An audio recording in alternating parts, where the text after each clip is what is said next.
อั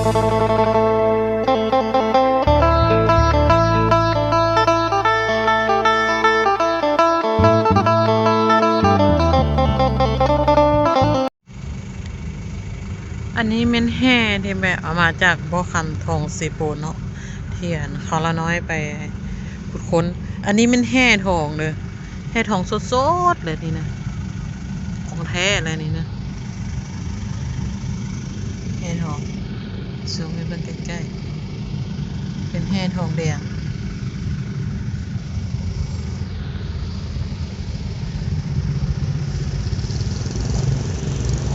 นี่ก็แม่นหายเห็นที่มาจากเสียงควาน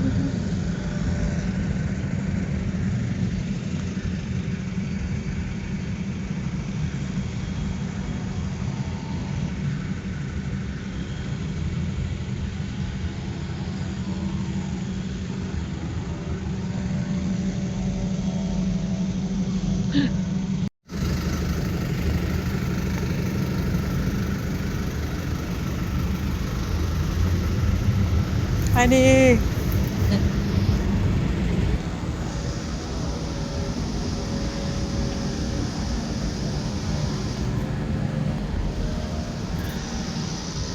นี่จะพาทุกคนมาเที่ยวชมของพิพิธภัณฑ์แห่งชาติอันนี้ก็จะเป็นแผนที่สปป.ลาว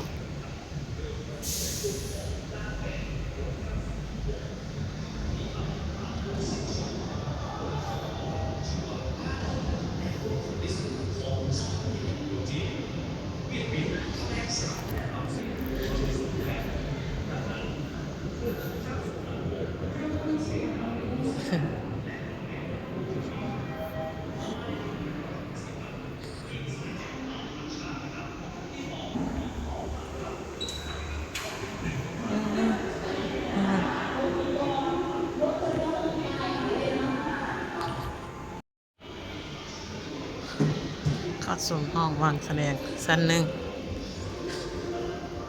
แต่ว่ายินดีต้อนรับเข้าสู่หอพิพิธภัณฑ์แห่งชาติของลาวเฮาเนาะผู้ใดเนี่ยเพิ่นเที่ยวเปิดให้อันแขกมาเที่ยวมาชมได้เด้ออันนี้เป็นไม้กลายเป็นหินเนาะเป็นไม้กลายเป็นหินอันนี้ส่วนหลายอันไม้นี่นะจะอยู่อันแข็งจำปาสักเนาะหลากเป็นไม้กลายเป็นหินแต่ว่าเราน้อยก็เคยมาถ่ายเทื่อนึงเลยเนาะอันนี้เนาะถ้าว่าผู้ใดเนี่ยบ่เคยเห็นอันวิดีโอก่อนๆอันนั้นก็สามารถมาชมมาเบิ่งวิดีโอนี้ได้เนาะอันนี้เป็นกระดูกไดโนเสาร์เด้อที่พบอยู่สวรรณเขตเนาะมีอายุ110 ล้านปีค่อนข้างสมบูรณ์แล้วอันนี้ก็ห่างเนาะ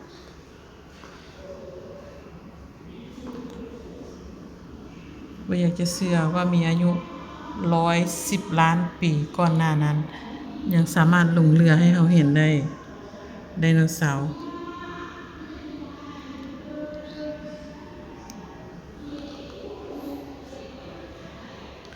เดี๋ยวจะพาไปเบิ่งบอกวัตถุโบราณหลายๆที่ว่าที่อันเขาละน้อยไปขุดค้นอยู่ทั่วประเทศเนาะก็จะมาวางแสดงอยู่นี่หรือว่าวางแสดงอยู่แต่ละแขนเนาะที่ว่าเขาเจ้าสามารถรองรับได้อันนี้มีกระดูกคนเนาะอันนี้กระดูกคนโบราณเนาะที่ว่าพบอยู่อันถ้ำผาแปนบ้านน้ำทีอยู่เมืองคำเกิดแขวงบุรีคำไซเนาะอันนี้จะมีอายุอยู่ประมาณ 6,000 หา 7,000 ปีเนาะโครงกระดูกถือว่ายังสมบูรณ์ดีเลยนี่คนนอนเนาะ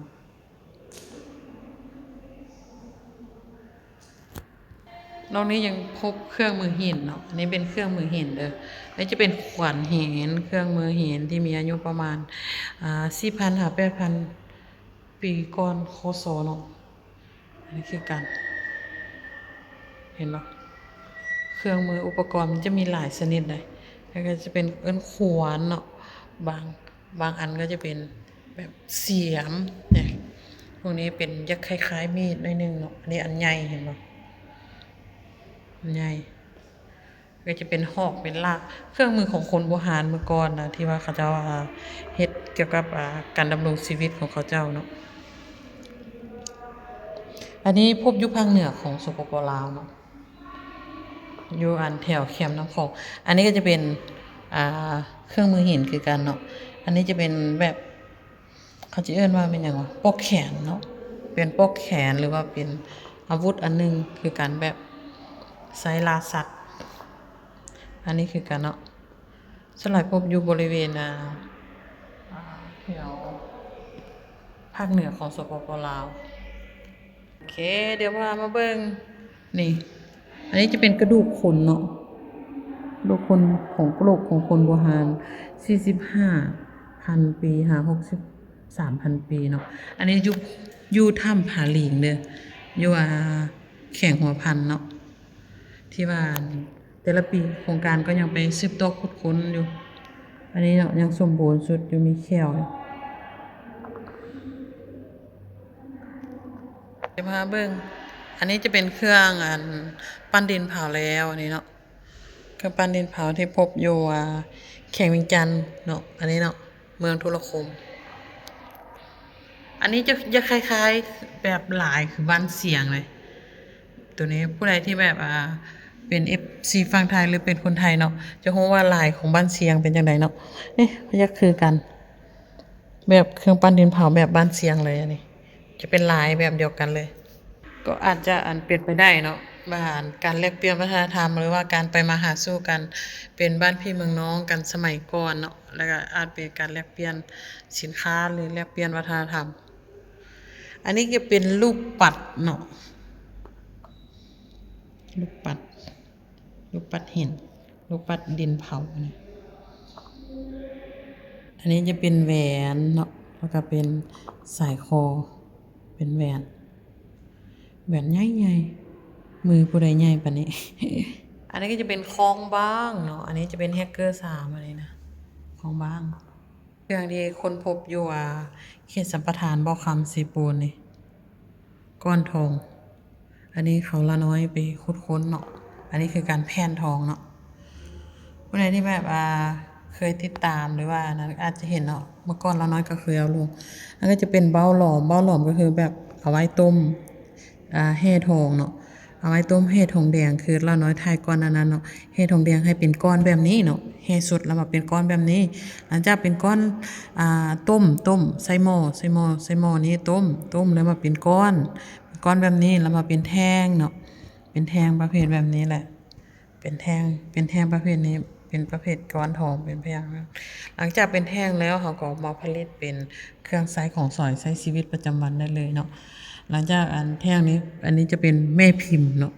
หินตัวนี้จะเป็นแม่พิมพ์ที่แบบต้มเป็นน้ำแล้วก็เอามาล่อใส่แม่พิมพ์เนาะจะพาทุกคนไปเบิ่งบ่อนนั้นที่ว่าหลังจากเฮาแห่ที่เฮาผลิตออกมาแล้วเฮามาเฮ็ดหยังเนาะนี่เขาเจ้าก็จะเอามาเฮ็ดเป็นประเภทขวัญทองเสียมหรือว่าเครื่องใช้ชีวิตประจำวันของคนโบราณเฮาสมัยนั้นเนาะเห็นบ่ก็เอามาใช้เป็นหอกเป็นลากเป็นถ้วยเป็นบ่วงเป็นหม้อเนาะคนมาเบิ่งของบางที่ใหญ่ที่สุดในสปปลาวในอาเซียนติคิดว่าอาจจะเป็นไปได้อันนี้เอิ้นแฮกเกอร์1เนาะแฮกเกอร์1อันนี้พบอยู่เขตสัมปทานบ่อคำเสปูนคือกันได้ใหญ่ที่สุดในวัฒนธรรมดงเซินเลยนี่มีความใหญ่หลายเห็นบ่อันนี้มีการปฏิสังขรณ์แล้วเนาะมีอายุประมาณ 2,000 ปีอันนี้ใหญ่พิลึกมีกบอบของบ้างก็จะมีหลายแฮกเกอร์1แฮกเกอร์2แฮกเกอร์3เครื่องปั้นดินเผาเนาะอันนี้คือกันเป็นเครื่องปั้นดินเผาที่พบอยู่แข่งซิงขวางเนาะนี่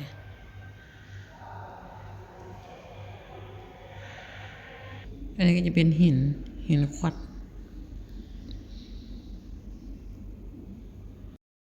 มันจะมาเบิ่งห้องนี้เนาะห้องนี้จะเป็นวัฒนธรรมหินอันนี้เป็นหินมาจากวัดภูจำปาสักเด้อ เห็นพระเจ้าวัดโพธิ์ธรรมศักดิ์ศิลปะขอบในสมัยนั้น อันนี้พระศิวลึง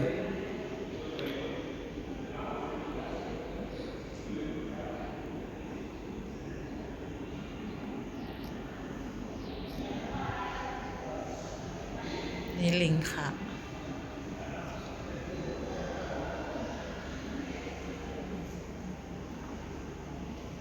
ศิวลึงเหมือนกัน